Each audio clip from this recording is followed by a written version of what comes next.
Hello, listeners, and welcome back to our season finale on happiness. Today, we are going to discuss on the rise of unhappiness in the world we live in. Gallup CEO Jim Clifton had recently published a book called Blindspot: The Global Rise of Unhappiness and How Leaders Miss It. Let me roll back in time. From Gallup in season 1, we had hosted Mohammad Yunus, their chief editor, to discuss on the josh of public and employees during the pandemic, and we had discussed on the tapering of Indian happiness, which had been occurring even before the pandemic and 2019 election. This has also been mentioned in his book. Since Jim has been busy with his book launch, he has deputed Kristjan and Rohit to discuss on the issues of unhappiness in the world and the workplace. In 2022, we have hosted several personalities on our podcast who have talked about happiness from different perspectives that they have defined, written, and spoken about. With Gallup, the exercise is very regimented and scientific and based on their data from their global world polls. Hence, we need to take the book and their poll serious. Gallup CEO has the book and their various initiatives set up a target of impacting 1 billion lives. We have also discussed on various issues relating to the employee wellness, well-being, happiness, and also in season 2, we had hosted Rajiv Peshwaria to discuss on the Great Resignation. Today, we will also touch upon the Great Firing in our podcast. To move the story and issues forward, the team from Gallup has been set up to discuss all these issues both at a macro as well as a micro perspective on unhappiness and what's going around in the world today. Let me briefly walk you through their profile, which is very impressive and will help us decode the global and Indian perspective to various issues on happiness or the flip side, unhappiness on the pot. I have Rohit, who is regional director with Gallup. He has 19 plus years working with various clients across Middle East and Asia Pacific. Rohit supports his client through strategic consulting, organization performance, culture transformation, and customer centricity. Rohit has sector experience across banking, healthcare, public sector, amongst others, and he has led several large transformational projects across Asia Pacific and is a speaker representing Gallup in conferences and events. Rohit started his career with Gallup in India, where he spent 4 years before moving to manage the business in Thailand for 4 years and then heading their consulting group in Middle East for nearly 4 years. He is based out of Australia since 2019 and is currently managing the business for Australia, New Zealand, and India. Rohit holds a degree in engineering from University of Mumbai and an MBA in marketing and finance from Institute of Management and Technology, Ghaziabad. His strengths are Relator, Restorative, Futuristic,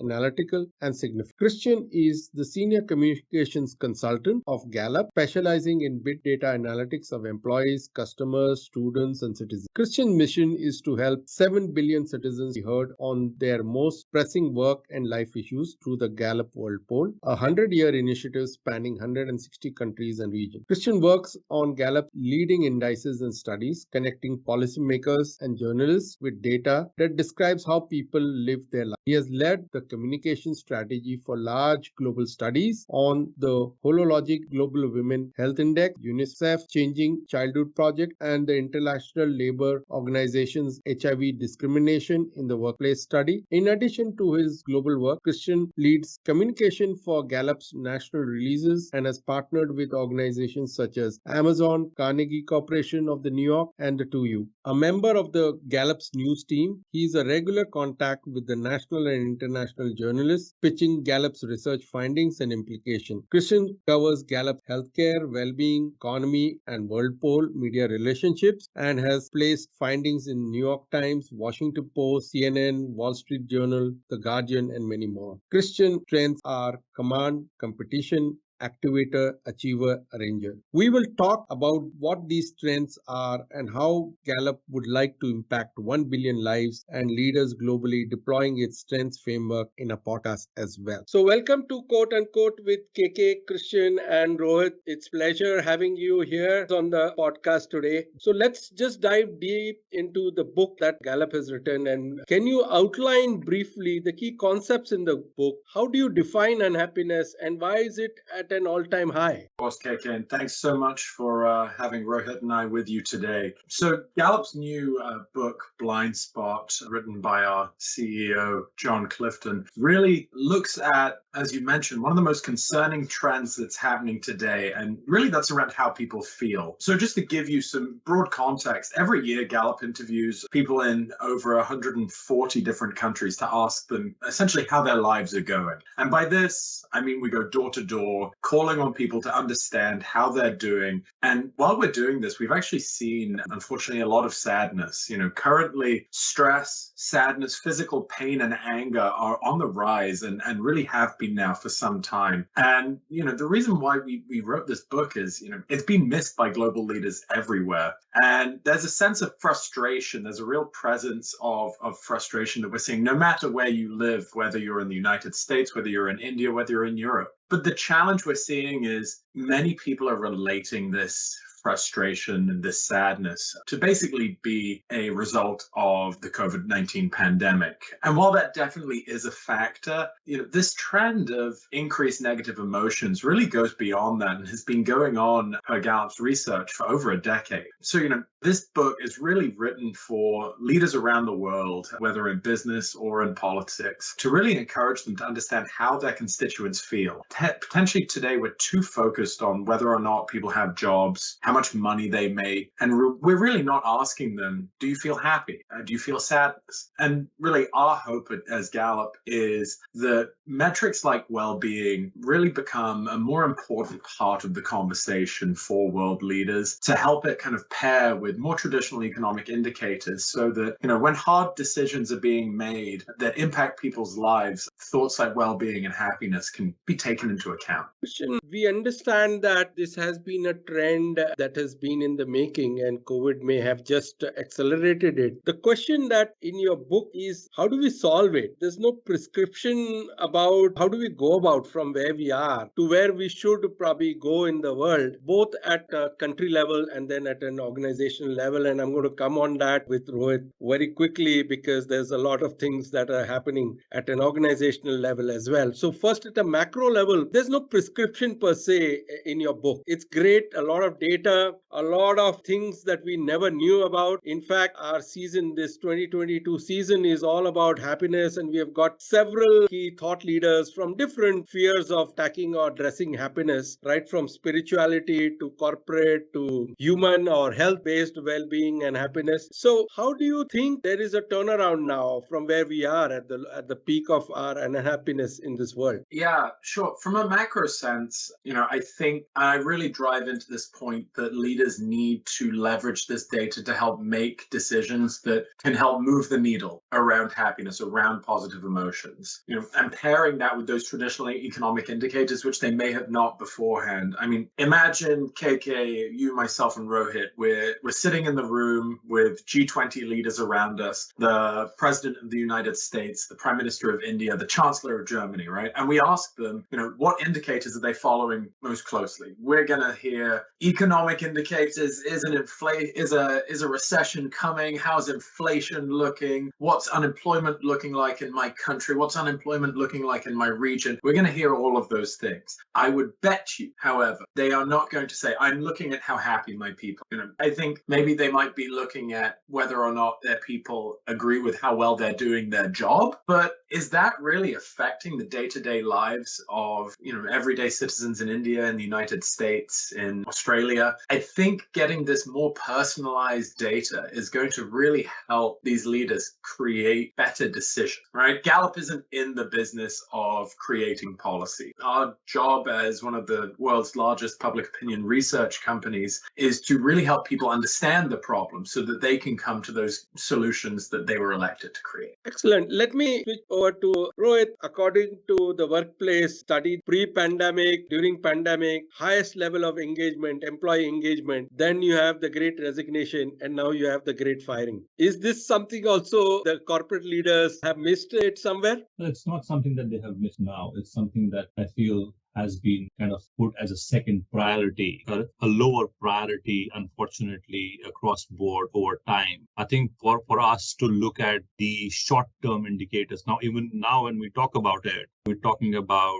what's going to happen, like Kristjan said, in recession, what's going to happen on things that are making impact economically or in business. But looking beyond that short term and going into the realm of what is creating that is very, very important. Again, if we focus on those short-term things, it will lead to short-term, as simple as that. Correct. I want to pick up a few more points with you, Rohit, briefly, but let me just now come from a global perspective to India, macro first. And let me just set that context for Kristjan. In our season 1 during 2020, we had your chief editor, Mohammed, come and talk to us. And he said that India's engagement or the people unhappiness is at its peak. And then we had the elections and Prime Minister Modi got re-elected. And I guess that's also briefly written about in the book as well. Can you explain me this phenomena where the people are unhappy, but they still elect a leader to give some continuity in the politics? How do you explain this phenomena which you have written in the book? And now again, we have the elections in another 1.5 years' time, and the same Prime Minister Modi is come back with a big majority in his state, Gujarat, from India. So how do you explain unhappiness correlation to political outcomes of elections? Sure. And it's really hard to kind of correlate the two, right? We're going to need to do a lot more deeper research on the subject and for us to create a correlation. In social survey research, the word correlation is a very tricky thing to define. So we at Gallup are always very careful when we say something is correlated. And to that point as well, I also want to just really clarify what we were looking at in terms of the elections of Prime Minister Modi, as well as what we were looking at in the book, which was the life evaluation of people in India. So I think, that's a really important point, which definitely, I think, gets muddled occasionally, which is, and we do this all the time, right? Where we say, what's the happiest country in the world? And a lot of it is actually predicated from this one fantastic report called the World Happiness Report, which uses a lot of great Gallup data in order to actually understand who they believe to be the most happy people in the report. And they do that by using that life evaluation scale we were talking about, right? But really, when you think about life evaluation, which is asking someone from a scale of 0 to 10, how is their life going?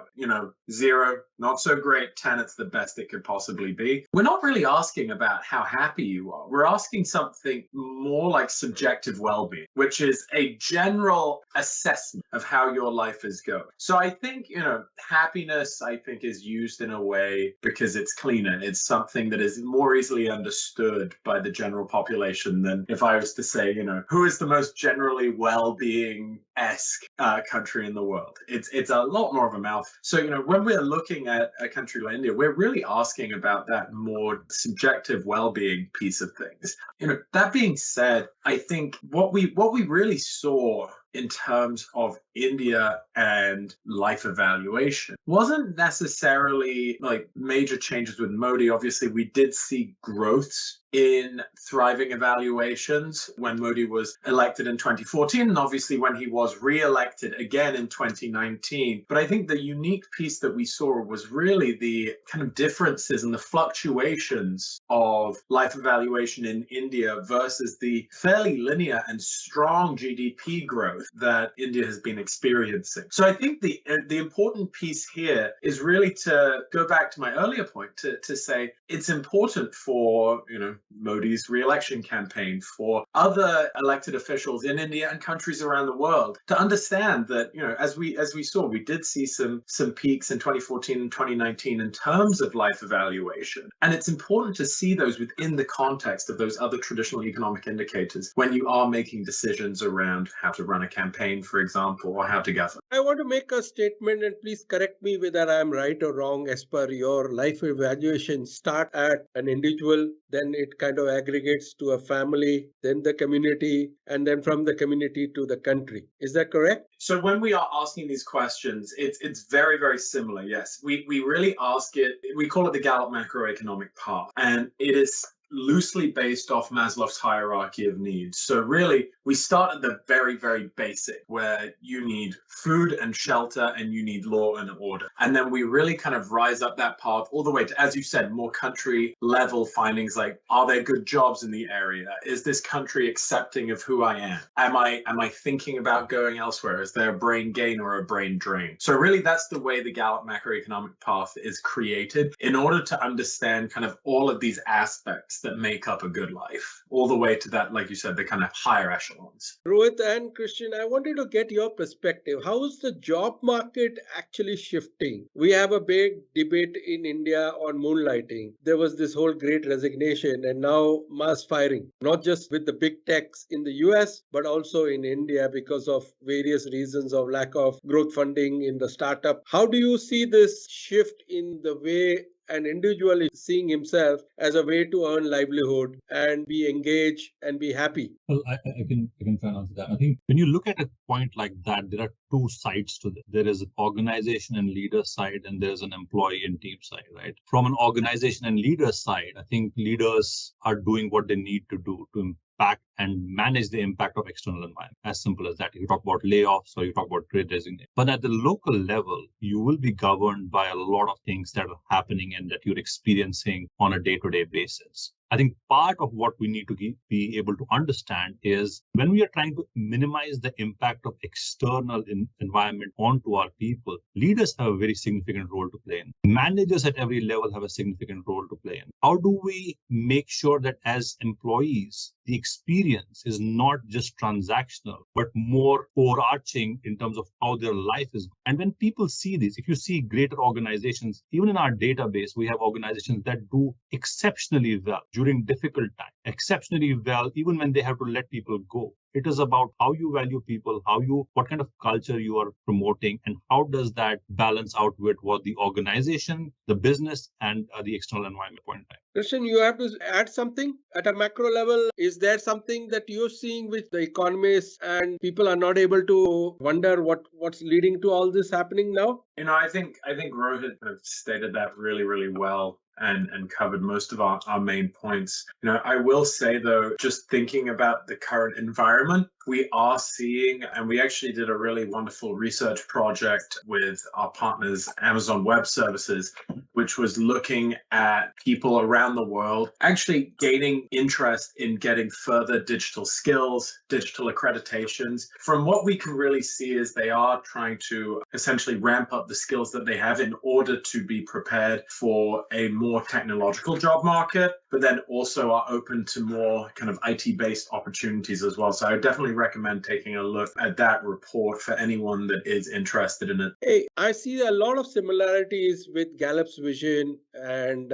you mentioned about the G20 as well. I heard somewhere your chairman and your CEO mentioned that you want to impact 1 billion lives as an organization. And India has just taken a leadership position in the G20. Next year, India is going to be the most populous country in the world, over 1.5 billion people. And I'd like to understand, how are you going about setting this whole agenda for 1 billion people as an organization of, I guess, 40,000, 50,000 people internally at Gallup? I think we're a little bit smaller than that, but we are mighty. I mean all your data collectors in the field also who are part of the Gallup organization. Then in that case, I think we're probably getting a bit closer to that number. Yeah, but this really speaks to a quote that I hold near and dear to me from actually Gallup's founder, George Gallup, who, and bear in mind there are a lot less people in the world when he actually said this quote, but he said to everyone, there are 5 billion ways to lead a life and we should study them all. And I think combining that with our current leadership's motto and plan to ensure that people are living their best lives, it's really important that we are helping,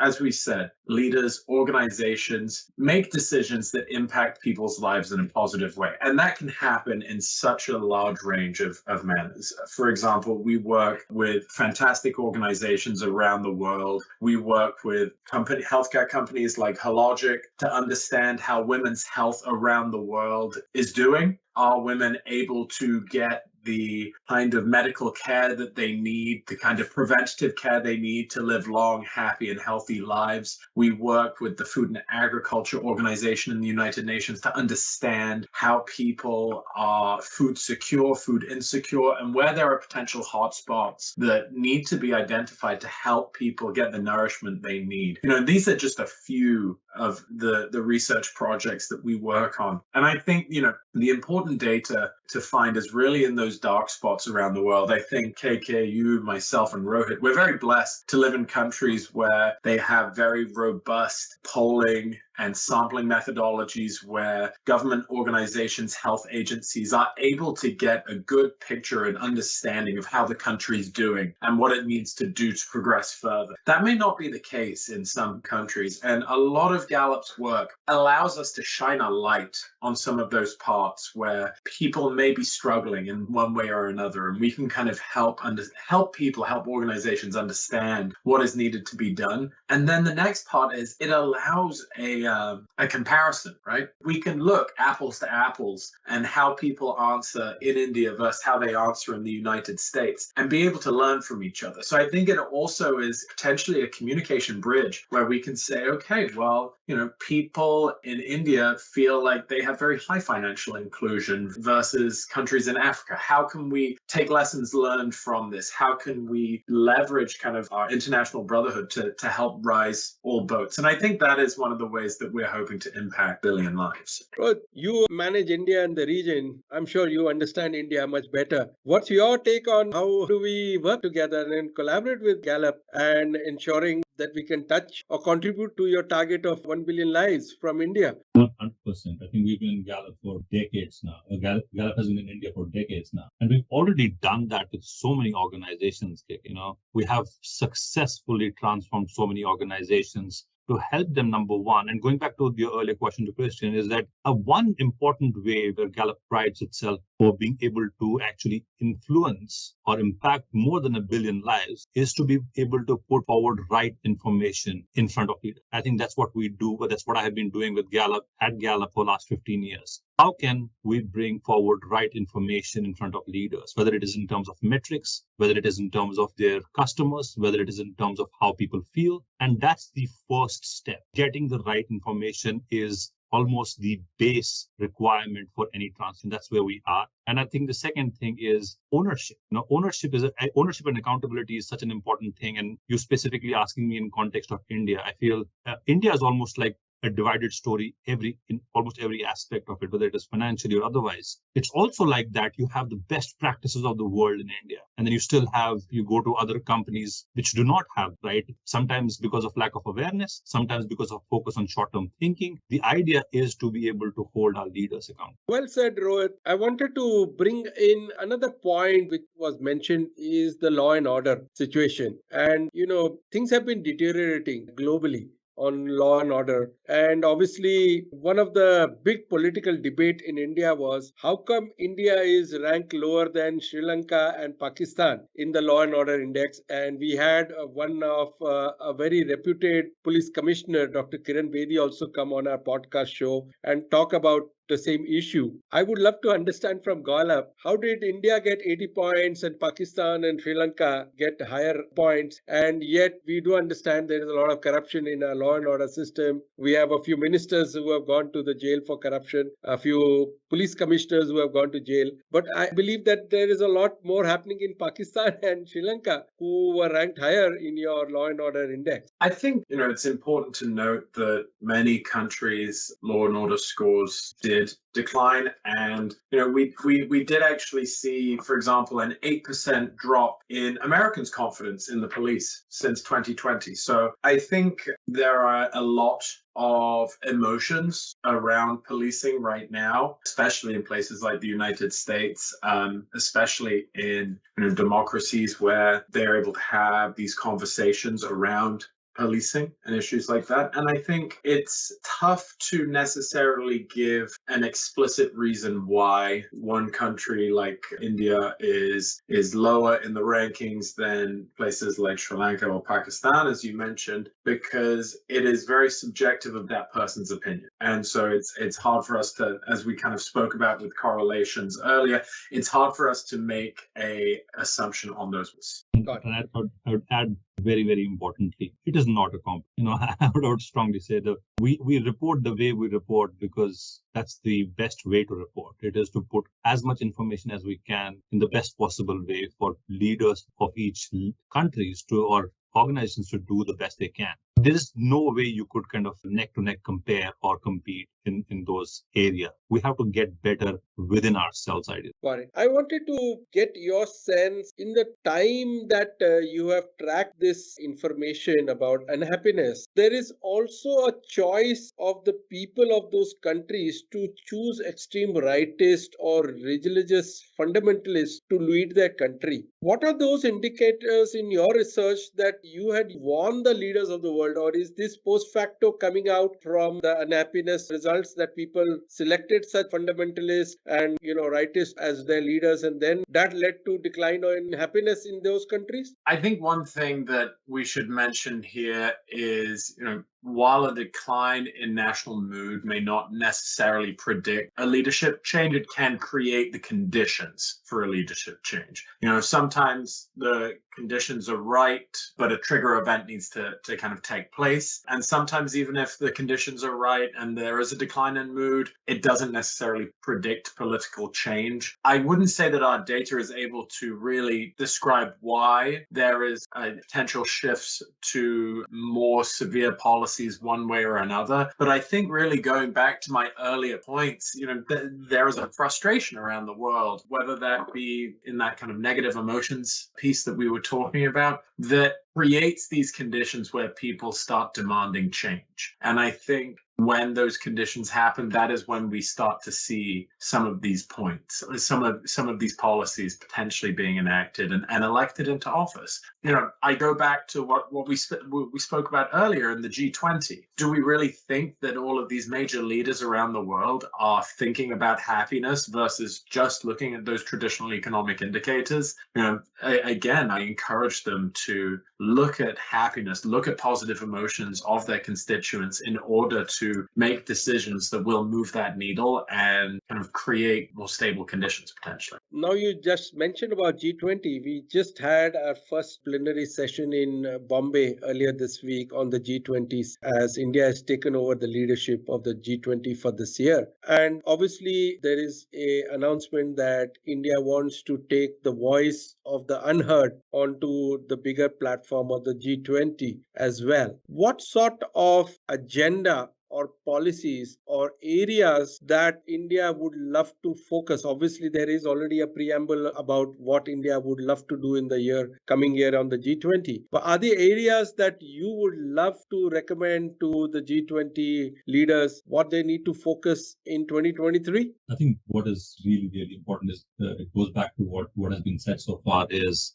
thinking about the leading indicator. I think well-being as a concept, once understanding how do we as a country, as a nation, or as globally defined, have a metric around well-being and hold leaders accountable for that and make that as a primary metric. How do we focus on defining what does well-being mean for India? How can we be the leaders of that concept, of that initiative globally? And why not, right? Not just across G20, but globally. I think the other thing we also see in our data is when you look at the rise of unhappiness, there's more within South Asia, there's more unhappiness among women than is among men. And again, I think this is a slight difference, but I think worth noting because I think there's more we can do with and for women in the region, in the country, across G20. How do we encourage them? How do we build skills? How do we encourage their leadership capability and so on and so forth? And the third one I feel, which I think is in some extent kind of part of it, is also our ESG move, right? So how do we focus on right governance? How do we focus on right social metrics and environmental metrics that can create a more sustainable world for us? Now on the politics side, there's an Indian who is on the top 10 list of global leaders, which is our Prime Minister Modi. But Rohit, I wanted to ask you a quick question. If you take the Fortune 100 companies in the world, there are about 15 or 20 Indians or from Indian diaspora who are at the top of these organizations. Do you think these organizations have corrected or elected the right leader to head it because of their cultural or their understanding?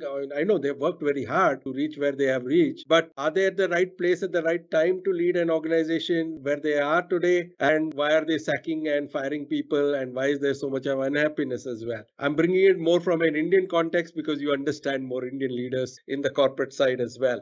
I wish we had a want to understand whether it's a right decision or a wrong decision. Usually very hard to see. I think here's a big shift in our mindset that we need to make global. It's not any particular country, it's not any particular person, is that we need to move beyond, especially in leadership. There's generally a dearth of leadership globally, right? If you look at how many real leaders and high quality leaders do we need globally and how many there are right now, I think we need to be a bit more focused on how do we create a pipeline of exceptional leaders for future. That's number one. I think the second thing is beyond just the diversity of our ethnicity, I think we need to start thinking about cognitive diversity. And we kind of talk about it a lot. No matter where you're from, no matter what experience you've had, like our founder, George Gallup said, 5 billion ways. It's not 1 billion Indian way or 2 billion other ways, but it's 5 billion ways. And every single person has a unique story. How can we be able to get to a place where we can, first of all, understand and appreciate cognitive diversity and use that information to build a pipeline of leaders? How do we do it now?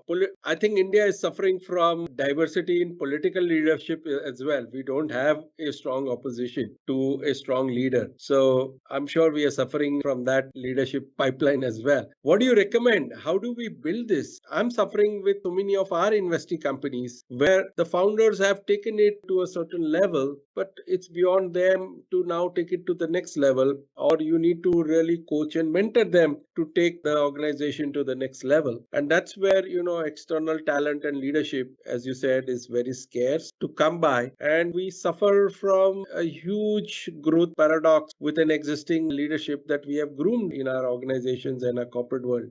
It's a very grassroots thing, I believe personally. It's a very, very grassroots thing. It's a very cultural thing. I mean, again, I'm bringing a bit more Indian context here. You'll understand is as we are raised as small kids, what we are taught in school, what is told to us is right or wrong, what is told to us is important, not important. Those things contribute significantly in what kind of creates leadership pipeline for us. I think I wouldn't say that it is one person's job. Like well-being is not one person's job. It's a collective conscience or conscious that needs to kind of evolve. I think leadership pipeline, not just in India, but everywhere, the collective conscious needs to evolve in a way to say that this is a grassroots level initiative. Every individual, every family has to start thinking differently about what future needs in the world. It's not the way we typically say in Indian context. When we look at a report card, what do we focus on? Do we focus on where we scored the lowest marks, or do we focus on the things that we excelled in? And you know the answer, right? So I think that mindset shift needs to happen at a very, very grassroots. So I wanted to talk a little bit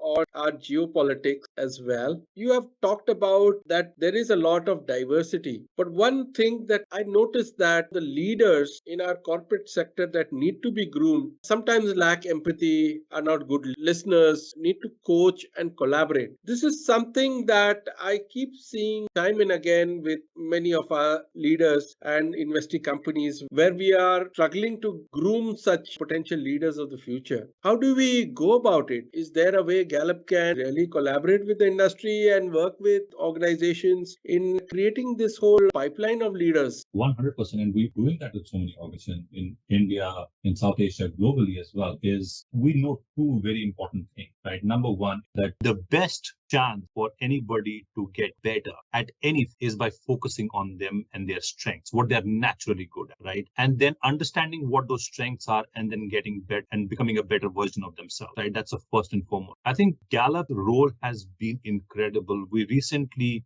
reached about 30 million people who have gone through their strengths assessment. And that's one way to create self-awareness, one really robust tool to create self. That's one part. The second part of it is, it goes back to the earlier point I was saying, is what are we measuring and holding them accountable for? That's another very, very important part. I speak to the executives, leaders, CEOs on a very, very regular basis. They keep saying the same thing, as to we are expanding into these markets. We have to kind of almost scraping to the bottom of the barrel right now to find leaders who can really run with the idea. There's no dearth of ideas. There's no dearth of innovation, really. What there is a need for us to think more systemically, think more long term. And please understand, as much it is talent, it is also skill. You need to be able to invest in that skill building. You wouldn't hire somebody as a doctor who doesn't have a doctor's. How do you agree to put somebody in a manager's role who doesn't have the necessary skill set or the necessary education or exposure to self-awareness and tools to be able to do that? What we bring is those tools, those educations, those ability to create accountability and ownership to drive that capability build. Rohit, you mentioned about strengths, and I see on both your profiles, there are certain 4 words which I believe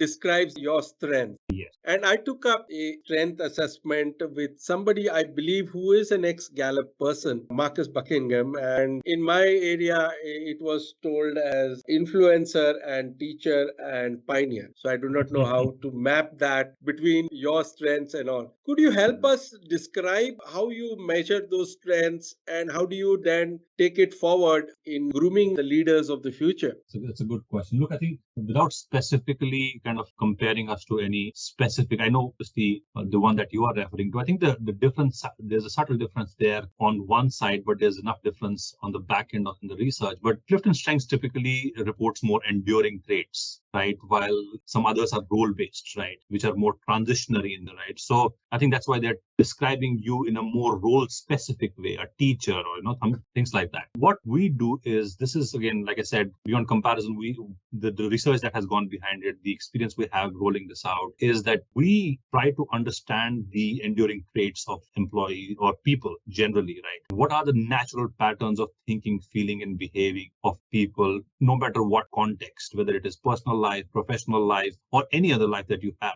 I think that makes it a lot more universally applicable, either a management solution, leadership solution, team solutions, all of those. The other thing which is significantly puts us apart is that there's a lot of consultation around, right? It is not just a tool. Tool is the beginning of the conversation. We have a goal this year is to create about 22,000 coaches in 2022. We have 22,000 coaches globally who speak the language of strengths, who are coaching millions of other people every day. So what kind of consultation we provide, either through Gallup internal coaches or Gallup certified coaches? What kind of consultation do we provide in terms of understanding leadership expectations, the research that we have there, and how does it anchor back to culture? So I think the way Gallup approaches it is quite holistically. We don't operate in a silo of consulting. We actually consult across a horizontal cross-section across. So what are you doing today that is creating a sustainable environment? And how is that impacting your outcomes, whether it is customers, whether it is external or internal stakeholders that you have? So that's how we approach it, KK. Thank you for explaining us your template. And it's very exciting that, these methodologies could be used in actually improving the workplace and mitigating the great resignation and at least ensuring that there is engagement. For sure. We've done research where we have seen simple, like even if you do a basic strengths assessment, it improves your outcomes by about 7%. And if you do a lot of consultation around it, it can impact things like attrition significant. So when you talk about great resignation, quiet quitting, and those kinds of things, strengths in our engagement framework have very strong correlations, proven correlations on some of those out. Very well said. Kristjan, I wanted to take on from India to our Indian geopolitics and our neighbors, because India can't be happy with the type of neighbors that India has. And I'm sure your results of their happiness levels could be defined by what's happening in our neighborhood as well. Could you bring up from your data what's happening in our neighboring India, right from Pakistan to Afghanistan to China to Vietnam to Bangladesh to Nepal, Bhutan, all these smaller countries, and then we have countries in the Indian Ocean, which obviously Sri Lanka and Seychelles on this side and on the other side. How is the data from your global studies showing what's happening in our neighboring India? Yeah, so I think here it's really important to see that not every country is alike. And I think in that range of countries you mentioned, there are some that are definitely, per our result, faring better than others. And I think some we are definitely seeing some significant struggle. Take, for example, Afghanistan. It's been a very tumultuous year with Afghanistan, and there's been a lot of change with Taliban rule being re-implemented. And Gallup is really kind of seeing some significant changes with the Afghan population. We were thinking and talking about life evaluation earlier when we were talking about the re-election of Prime Minister Modi. And we were talking about how people are thriving in their lives. And kind of the flip side of that is people suffering. And what we found in Afghanistan right now is currently 98% of the population is considered to be suffering. So thinking about that 0 to 10 scale, they're really kind of giving extremely low results there. And over a quarter see their life today as kind of the worst it could possibly be, with nearly 1 in 4 then expecting their life in 5 years will be even worse. So I think it's important, especially in the context of Afghanistan, is to see that there is a lot of negativity with the population. There's a lot of pain, there's a lot of suffering, and their belief is it's going to be going on for a lot while longer. So as we think about India and its neighbors, we've been talking about it's important for leaders to really understand kind of their own constituencies and how they're faring. But I think for someone like Prime Minister Modi, it's equally important to understand how populations in China, in Afghanistan, in Pakistan, and Sri Lanka are doing, because it really helps them understand the context of what those citizens of those countries are feeling when then relating to other leaders in the region. So I think that's kind of the most important thing that we're seeing is, while suffering and negative emotions are around, we're definitely seeing places like Afghanistan are really struggling. There is a trend in some of our neighboring countries, a lot of companies actually exiting out because of the current economic situation and the law and order there, which means that those companies or those organizations which are exiting are also leaving a big hole on employment and a spiraling down of unhappiness, because your own earning capacity and your own ability to sustain your family actually gets eroded as well. What are you seeing at micro level? How is employment and employment indicators working out in our neighboring India? Look, I have a very, very different angle to this. We talked about strengths earlier. I'm futuristic. I always keep peeking into the horizon and seeing, and I'm high positivity as well. So I look for the brightest possible future. And if we were to look at the ideal future, all of us are far away. So yes, there might be a slight bit of difference in one metric versus the other metric, a few percentage point here and there, and we being better at some things, others being better at other things. But I think collectively, we have to go very far. And the only way possible is to look at it,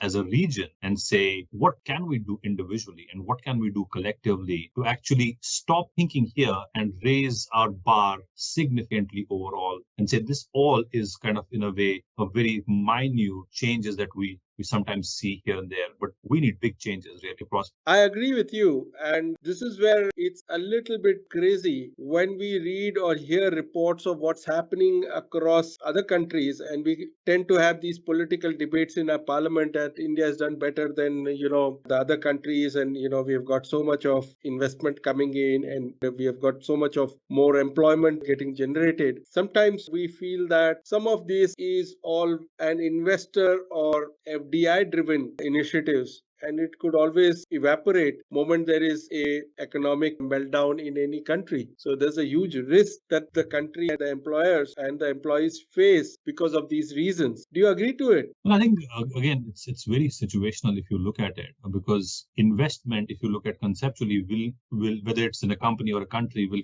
is of the nature where it will keep coming in and going out. So that you cannot change the nature of investment like that. But what you make out of it and how you deal with that is something that changes from country to country significantly. I wanted to bring up one statistic, which is something which I caught up in your book. It says that on an average in a lifetime, a person works for 81,396 hours. I'm sure, Rohit, you'll agree with that in the Indian context, it could be over 100,000 hours in his lifetime. And I'm sure, given the total number of hours in the life of a person, this is over 60 odd percent of hours, living life hours of a person, which he spends at work, engaging as an employee or engaging in some sort of an economic activity as a self-employed person. And yet see that they are unhappy at work. And can you share your perspective as to, given that such high time is being spent on work and an economic activity, how do we need to now change or redefine work itself? Whereas a lot of things we hear called future of work, employment, how do you think that work itself has to change? Well, work itself is changing. So if you look at State of the Future Workplace reports that we have kind of researched millennials, it has been one of the most comprehensive research that has happened in the newer generation entering workforce, is that their expectation of work and work organizations is completely different. And it's not a generational thing also. It's not like when my dad was 28 or 30, he expected something different than what he expects today. But these are the things that we are capturing that are here to live longer, right? And in that research, we found out that people have moved past the basics, right? Like, for example, obviously salary is important. It's something that is very, very kind of hygiene in nature, but purpose has become even more important work. Yes, all these kind of satisfiers, having a ping pong table and having lunches and dinners at offices is important. That helps in the short term. It helps somebody's lives as well. But having a development culture is extremely, extremely critical. Going and moving from a boss mentality to a coach mentality is something nobody wants a boss anymore in the future of workplace. They want coaches. And things like I was just before this call, I was with a colleague who was talking about someone he spoke to who were just so disgruntled after their performance conversation. They just finished their performance conversation end of the year, and they were extremely disheartened and disgruntled. Like, how do we think about not focusing on fixing people's weaknesses, but focusing on what they are good at? How can we help them make them better versions of themselves? So if we really want to change that, there are a few things we need to kind of reinvest in. We need to reinvest and believe in that organization's purpose has a big role to play, how we attract and retain talent and make them feel happy about it. And I think the other thing that is important is there can be no replacement of a meaningful conversation, whether it is with your manager, whether it is with your leader, whether it is with your peers. But how are we creating that culture that enables that meaningful conversation? And the other thing that has kind of shown us anecdotally and through research that is the biggest driver sometimes of these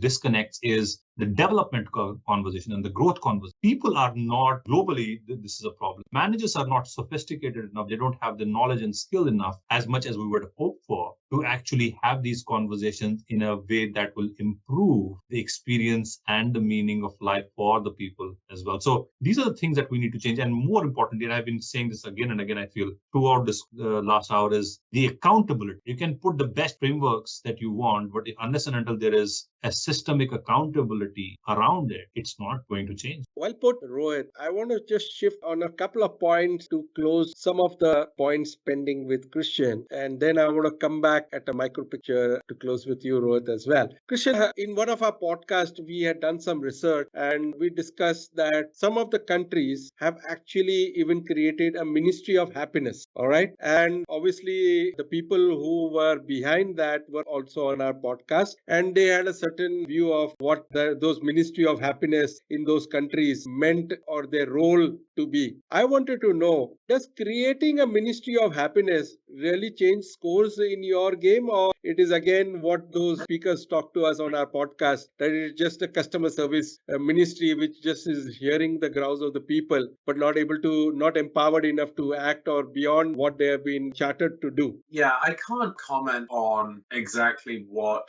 every individual Ministry of Happiness is doing, but I can comment on what the creation of a Ministry of Happiness says. And what that says is that countries and leadership are really starting to take a note of how their people are feeling. And, whether or not it is a whitewashing of happiness or not, I hope it's not. I hope that this is something where they are trying to really create strong metrics, which then have serious implications on people's lives and significant and powerful implications on people's lives. I think that seeing world leaders taking this action, the UAE, Bhutan, I know my own home country of the United Kingdom is doing a lot of research in well-being as well.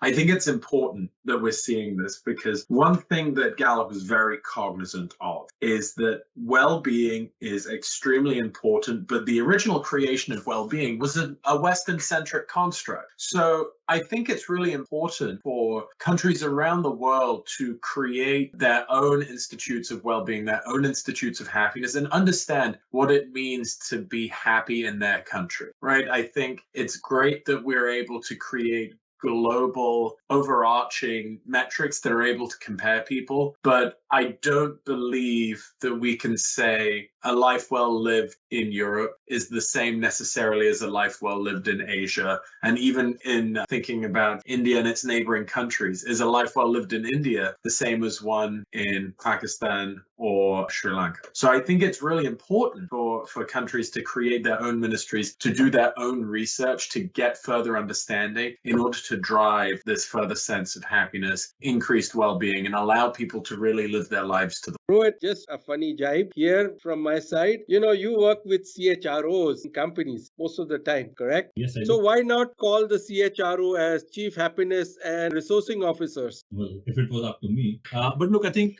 it's Just human, like the right? Ministry of Happiness in the countries. I think, like Kristjan said, I think Charity it's begins in the company, correct?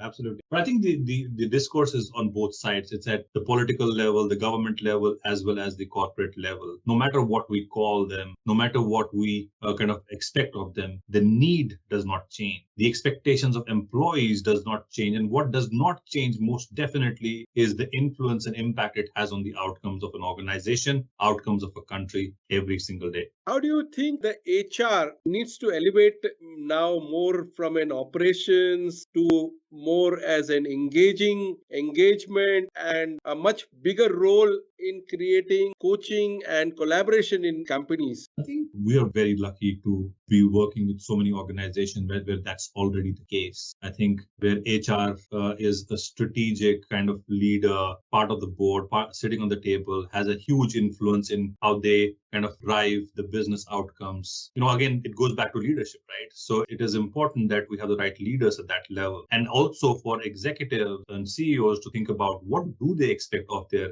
HR leaders, right? I think also I've seen many cases, especially in India, where there has been one company, they have created some really unique and meaningful shift in the way they operate, and there have been others who have kind of been able to replicate that. Even if we're able to find our successes within our country or in anywhere in the world, actually, as to where is it working well, and then find our own unique way to do similar things, not just copy paste, but do similar things in our own unique ways and style. I think that's going to be a big way India is going to actually emerge much stronger in the HR field. I want to bring the issue of investors. At a country level, we have the IMF, which gives money to the fragile countries for them to recover. And in organizations, you have the VC and the private equity who want results at whatever cost of employees being unhappy. And IMF wants certain economic indicators at the cost of higher taxation or we have a big daddy called investor and IMF at a country level, private equity and venture capitalists at an organizational level,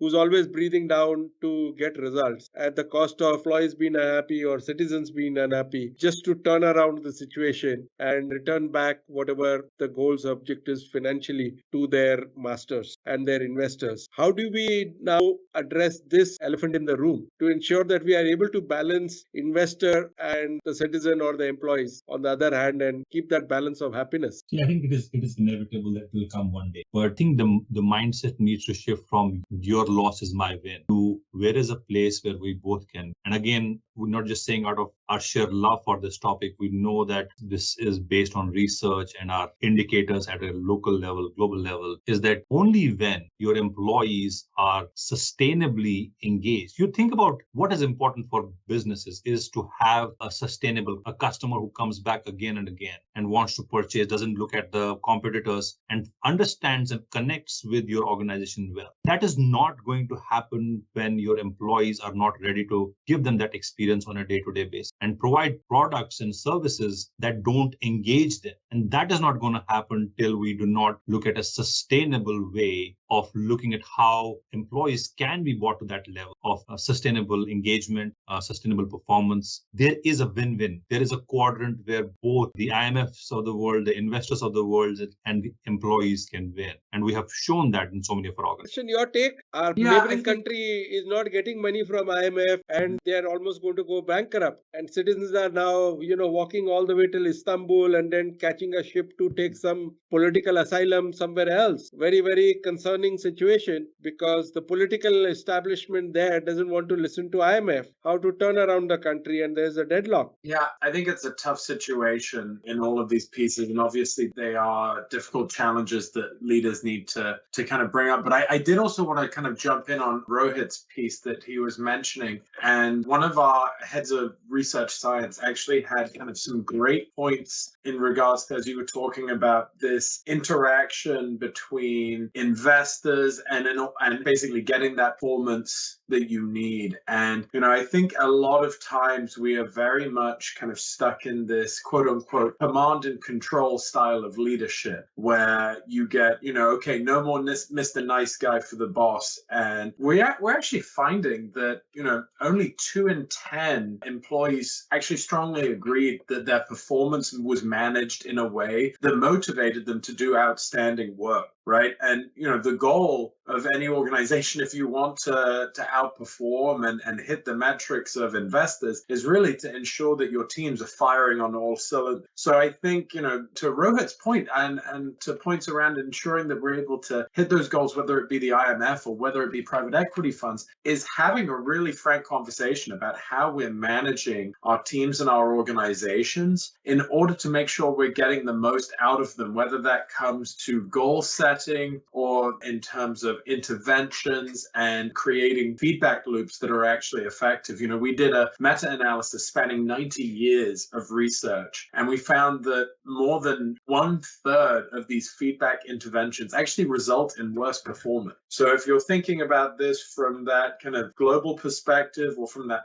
PE perspective, say, KK, you're my boss, you get some bad news from the investor, and then you want to bring that news to me and the team. I think that there needs to be, and going back to the coaching moments that Rohit was talking about earlier, there needs to be ways that we can create a language to communicate that me as the employee has a true understanding of what I need to do and what I can do best in order to allow us to get to that point. So I think, it's really, really important that these kind of structures are set up at the country level, at the company level, so that you really don't lose the trust of your best people and that you're allowing them to kind of do the best work that they can. That's a great take from your side as well. And I guess, gentlemen, we are approaching our last 10 minutes. So I would love to do a 2-question rapid fire with both of you. But building trust is something, it's a bigger topic for us to talk about. And I'm sure we will do another podcast on this in our next season, if time permits and both of you are available at the same time.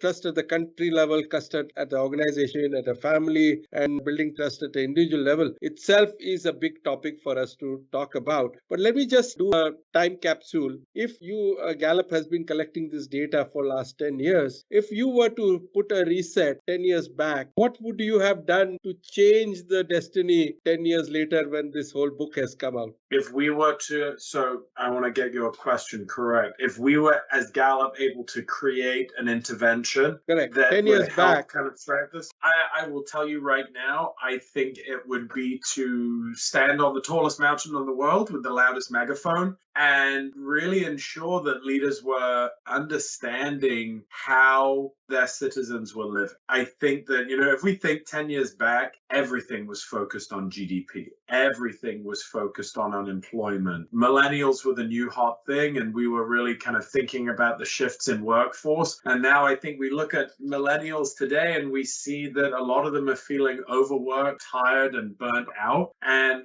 so much of that, I think, can be related to not looking at kind of their happiness, not looking at how they feel. So I think really kind of impressing on people as much as we possibly can that understanding how people feel is not soft, it's not junk science. It is truly, truly important and has massive effects from the workplace all the way to one's health. And I think being able to really impress that and get leaders to look at that in a holistic way, I think we could have solved a lot of our problems and could have definitely helped a lot of people in the decade that's passed. Rohit, what's your take? I think probably we should have done this podcast 10 years ago, I guess. That would have helped. Look, I feel this 10 years ago, there was no podcast industry. There was only YouTube industry. There we go.